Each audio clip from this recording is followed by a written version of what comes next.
Good morning, traders. Chris Buss here with Traders Profit Compass with another edition of Before the Bell for Wednesday, October 5th, 6:56 a.m. as I'm starting the video. And as always, please run your player at 1.5x. We're down a little bit this morning, but after a 2-day 6% move, not that bad at all. Equities down about 0.75%. Bitcoin down about 0.7%. Not a lot of other stuff happening. Oil's up slightly after a good multi-day rally. Of course, we've got the OPEC Plus meeting today. They're talking really tough ahead of that meeting, so we'll have to see what turns out.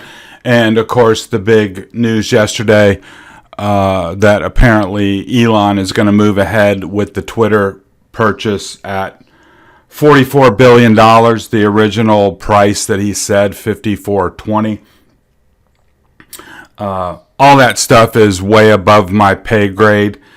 To me, if you've got $150 billion and you really didn't want it, and the breakup fee is $1 billion, yeah, it sucks to pay a fine of $1 billion, and you just, flush that money down the toilet. That's probably never fun. But to basically capitulate and say, oh, okay, I'll go ahead and buy it for $44 billion. Like I said, probably not something I would do, but like I said, I don't have those kind of worries. So we'll see what happens. I wouldn't be surprised if there's more curveballs yet to come, but it'll certainly give CNBC a lot of airtime and stuff to talk about over the coming weeks and months, I would imagine. So let's dive into the charts. U.S. dollar continues to pull back. We lost this support level here at 110, and really the last stop is our major uptrend line off of the February, March lows. It even goes lower if I were to draw that, expand the chart. So right here at 109 becomes a very, very important pivot point on the charts, because if USD were to break, I would imagine that would be a major catalyst for equities to move higher. And also, I'm going to take a look at gold. Gold has responded to this move in the dollar as well. So I think it would be worthwhile to continue to pay attention attention to the dollar and this critical support level coming up, because you can see that the 50 comes right in there at 109, and then you got the trend line, and then after that,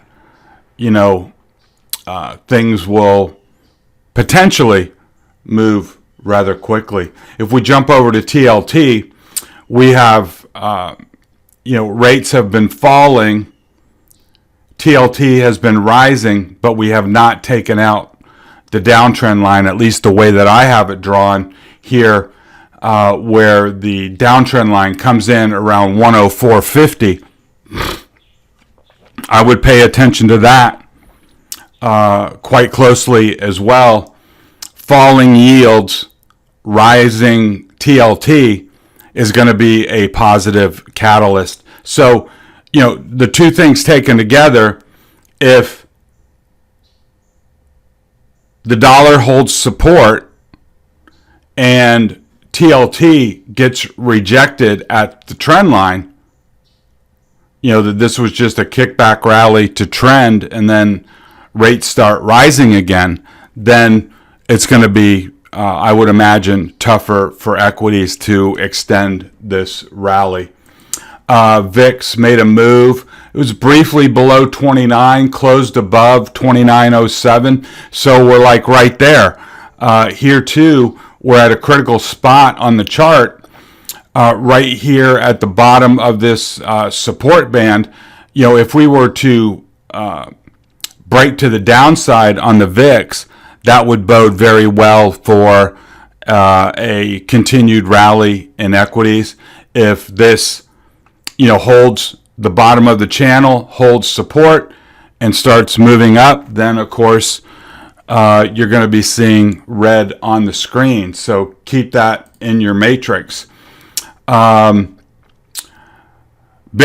has been stalled right here at the 50, which comes in at 20,003.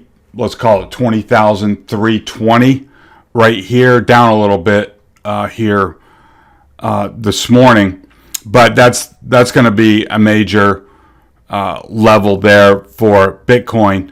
If you can break above 20,320, then you got the upper half of this little trading range to go up and tag, and then there'll be a little decision there. Does it go on up to tag this upper level, or is it rejected at the 50 and then roll back down to 19,000? As we mentioned, oil had a really good day yesterday. We have broken out of the downtrend channel and moved above this 85 pivot point. I think that still remains the pivot point for today. So we're above the 8 and the 20, and overhead we've got the 50 and the 200. We got the 50 coming in at basically 87.50. We've got the 200 at roughly 92. And notice that we've got the biggest high volume over price bar on the chart coming in right in between all of that stuff. So I think there's going to definitely need to be some serious buying pressure to take out the 50, take out this high volume over price bar, and take out the 200. And depending on your trading style, if you caught this, great. I mean, that's been a great trade to come off of 77.50, and now you're up basically $10. Great trade so far. But depending on your style, you may say, look, I want to wait till we're in a confirmed uptrend. I want to see price get through this chop, get through the high volume over price bar. If it can take out the 200 and get up here to 95, there's surely something major afoot in the oil market. You can see, resistance, breakout, support, support, support, support, resistance, resistance. So if price can prove it, break out here at 95, you will have taken out a massive level. And I would think that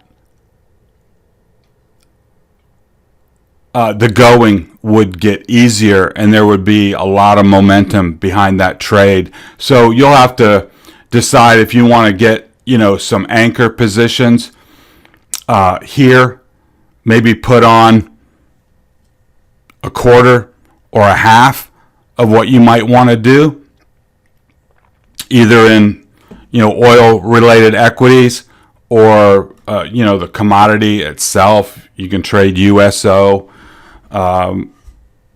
get some calls on USO, however you want to play it. My point being that I don't think you'd want to unload the bazooka here, but I would definitely top off any position that you were, where you wanted to be in oil on a break above 95, and then see, if we race back up to the highs. Because remember, you've got the OPEC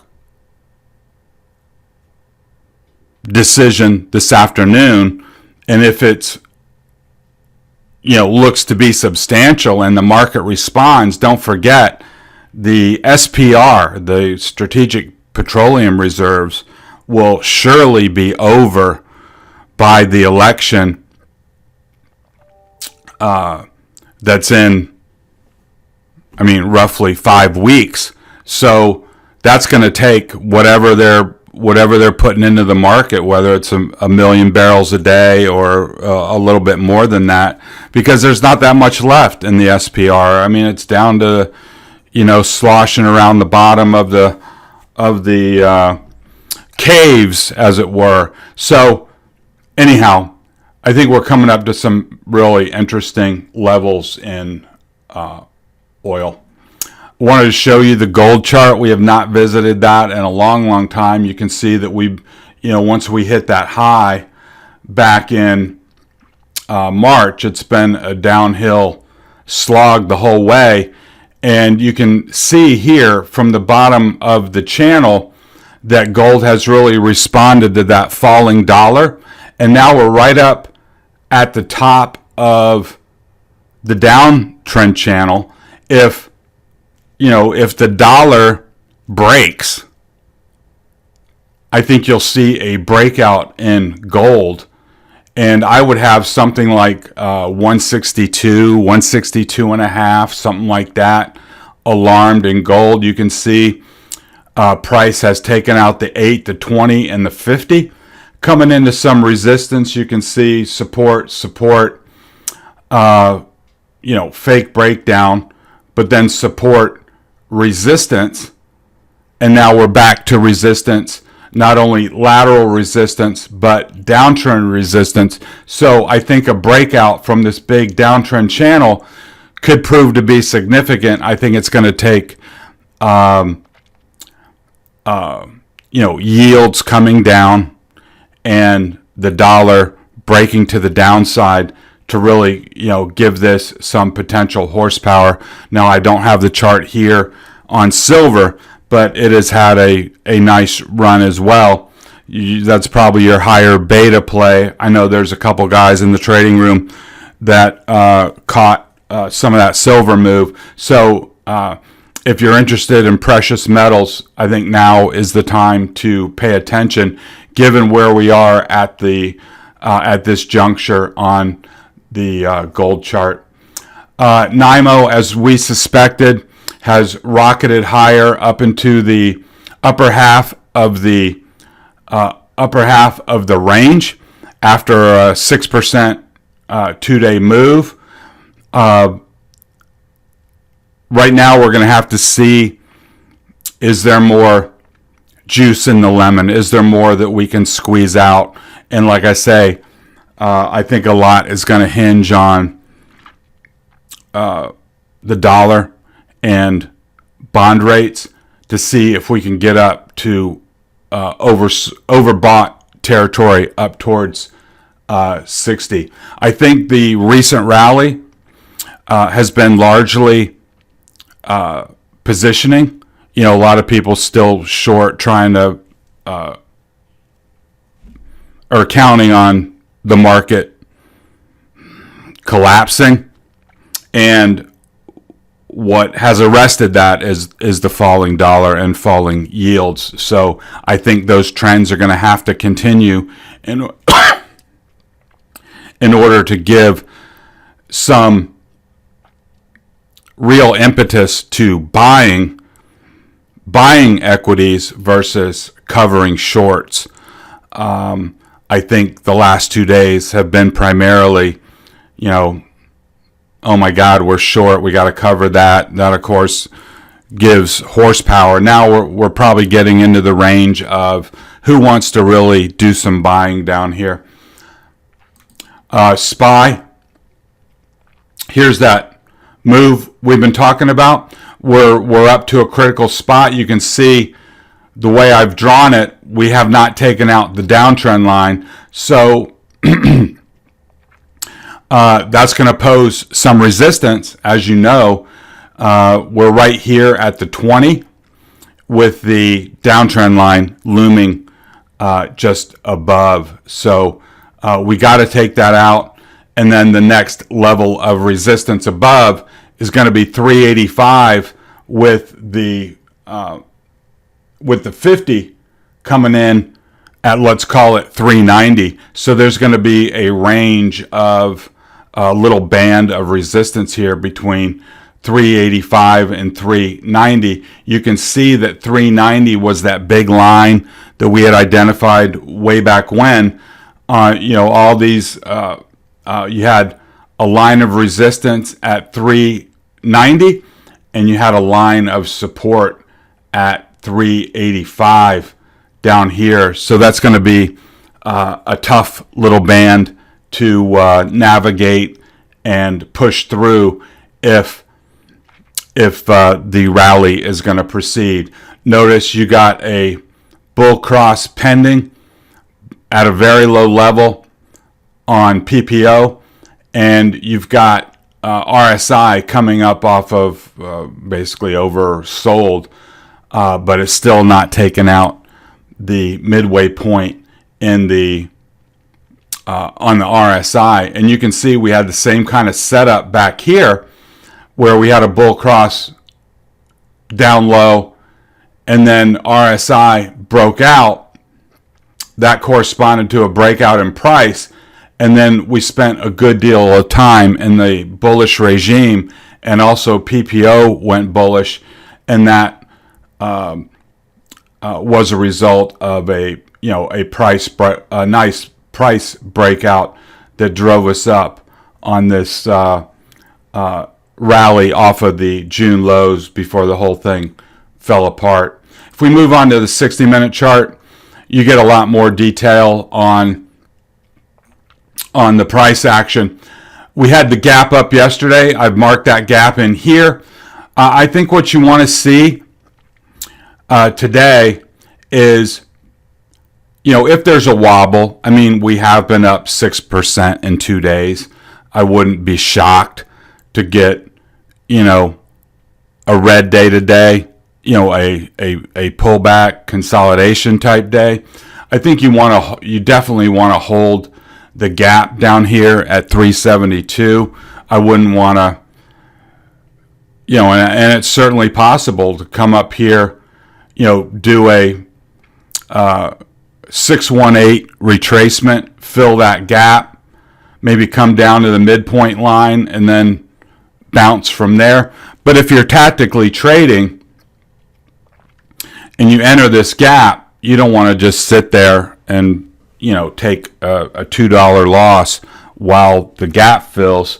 You probably want to try to actively trade that. So you've got a line of support here at 373, and then you've got the top of the gap here at 372 that you can use as reference or pivot points on any kind of baby pullback. I did look pre-market, and we're above this level now, so we'll have to see how the opening goes. And then on the upside, you can see this 380 becomes really, really important. That would signify a breakout, and I would definitely be sure to be long there, because then that opens up 385 and 390 like we just talked about a moment ago. And if you were, if you had stayed long from yesterday, if you didn't close out your longs and you held, and this morning or at any point today, you still have those positions when it gets to 380, that would be a perfect place to either raise your stops or roll up your strikes, go to the bank, and then be looking north to 385, 390, maybe buy a little extra time. You'll know kind of where your expirations are and how you want to handle that. But after this move, I would definitely, hopefully you already have gone to the bank, at least once in this rally. but here would be a perfect place to do that again. If we can break out of the channel, break above 380, then I would think the path of least resistance will be higher up to 385, 390, where we've got this band of resistance. Moving on to the Qs. Here we did break the downtrend line on the daily, and that's significant. We've taken out the 8-day. We've jumped above this little 280 pivot level that I had, and now it's all about taking out 285, where you've got the confluence of lateral resistance and the 20. And so, just like I was talking about on SPY, this would be a level where I would be probably rolling up, making sure that I went to the bank. And then above 285, you can see we've got a large volume over price bar in the middle, but then the 50 is at 295. May get a little sluggish in the 290 area, but from a technical standpoint, you can see the line of resistance here at 295. You had support, you had resistance, So 295 would really be my target. Go up and tag the 50, more or less, just eyeballing it. That looks like a 50, either 38 or 50% retracement off of this move here. You can lay the fibs on that, find out exactly where those levels are. But I think 295 would be a good technical target for you if we can break above 285. And here you see it on the 60-minute chart. We did manage to break out. We've got a gap below at approximately 279. Flagging action. You got resistance at 285. You got this price action here. And then you've got a bigger line at 290 and then 295. So those would be, an intermediate target at 290 and then an upper target of 295. That's what I would be shooting for. That's what I would be looking for, as long as the top of this channel holds and the top of the gap holds. If for some reason there's some big, negative price action today, and you lose the channel breakout, we come down and then we move into this gap, I think that would be very concerning, because that would make this little breakout look fake, and then you fill that gap and now you're down at the midpoint again, kind of back in the soup. And remember, you treat a channel just like you treat a trading range. So from a technical standpoint, you break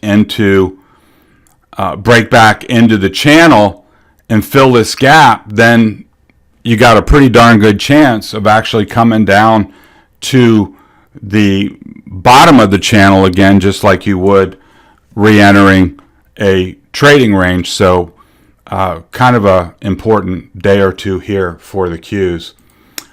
IWM, strong move, taking out the downtrend line on the daily. I think that's important. I think most everything today or in the days ahead revolves around this 177. You can see some resistance back here, support, resistance, resistance, resistance, support, resistance. Coming up into that line, we've taken out the 8 and the 20 and these other levels. So right now we've got a line of lateral resistance at 177 with the 50 EMA coming in at 179. That will be an important level to overcome. And then above that, we've got, looks like 182. And you can see here, puts a finer point on it. Why? Because you got a line of support here, and then you've got a value range here that runs from, let's just call it 176 up to 184. If you can get a break above 176, then you'd be shooting for 179 and 180, 181, 182. You've got a band of resistance here. But as we showed on the other chart, we are above trend on the daily chart. And so that bodes well for IWM, because we do have a breakout working, and you see we've got a breakout on the 60 as well. So on any kind of pullback, you got to hold the trend line, and you got to hold the top of the gap down at 172. Meta, not very strong, to be honest with you. The market was up 3%. Meta was up 1%. Still wrestling down with the midpoint of the downtrend channel. You can be long, against 140 and see if there's a move up to 144 at the top of the gap, or not the top of the gap, top of the downtrend channel. But there's probably better fish to fry here on than wrestling with Meta as it underperforms the market. But that's strictly up to you. Like I said, you are above the midpoint, and if you want to play for the top side of the channel, that's certainly okay. Apple up 2.5% yesterday. Important spot on the chart. Why? You're at the midpoint and you're at the bottom of a sizable $2.50, $3 gap up to 150. So really any kind of green kind of day would get you in the gap and also get you above the midpoint. So I would have 146.50 alarmed in your system to give you a heads up if that breakout occurs. And then I would think you got a good chance to fill this gap. And if the rally persists and is strong, get up to the top of the downtrend channel. And then, of course, there'll be a bigger decision at that point where price meets that resistance. We'll have checked off this gap, and you got another gap to fill up here, right where all that intersection takes place. And you can see that above 150 and a half, the going will get a little tougher because the higher volume over price bars come out, letting you know that there's been a lot of chop and transactions in that area. Tesla had a wild ride yesterday. We had talked about this gap. Gapped up, couple strong hours, came up, and you can see that the wicks on these bars, tested the gap, but always closed below. And then I think this was news driven off of that Twitter news.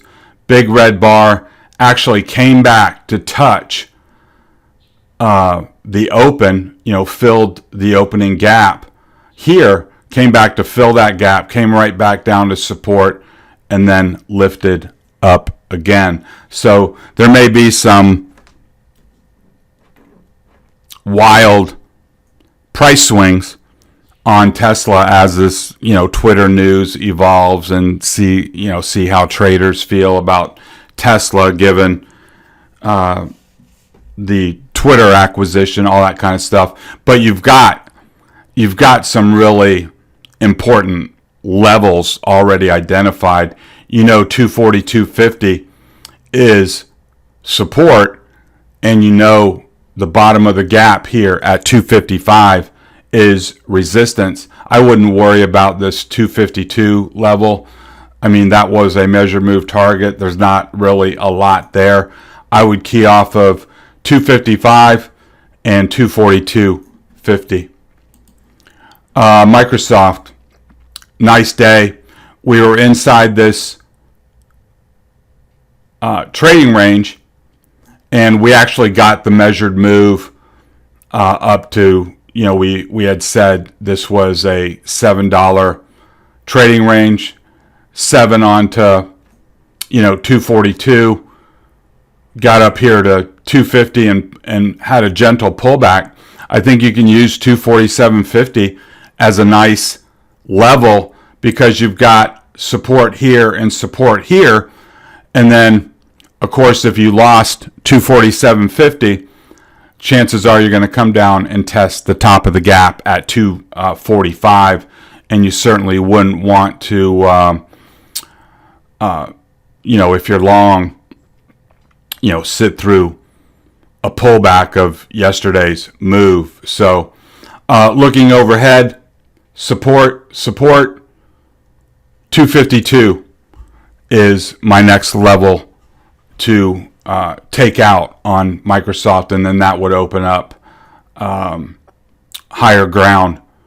And this looks like, to me, looks like an impulsive move higher with a flag being built out.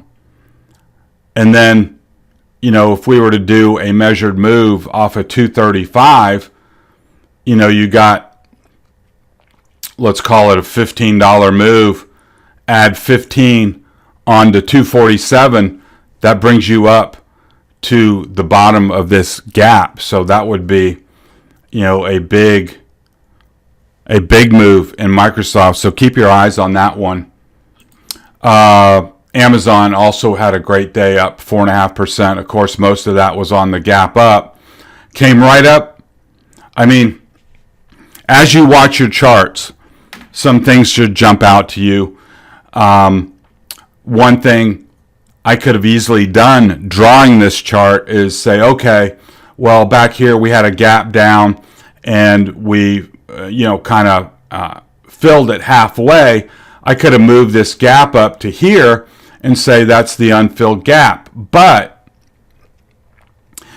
there's muscle memory in price, and price always knows where that level is. So usually when I draw a gap, I just leave it where it was, because you can see that it came right up to that old level and was not able to penetrate it, and then had a gentle pullback.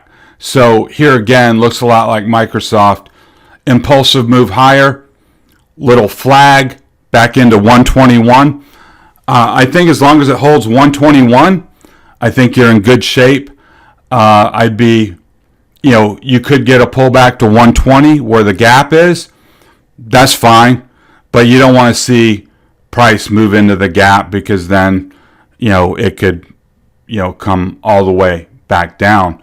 But I think if there's more gas left in this rally, that you could see price come back up here, fill that gap to 126, and there you'll have a much larger level of resistance. Why? Because you've got this value area here with your larger price over volume bars, and you've got a lot of price action along that line at 126 to overcome. But as it stands now, still leaning bullish, seeing if price can make a move to fill that gap. Google,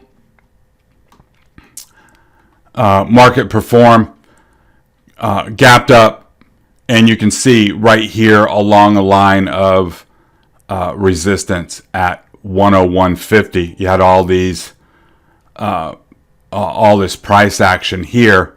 So you really need to get above 101.50, and then an important technical level would be 103, because you can see that that's where the volume over price profile falls away above 103.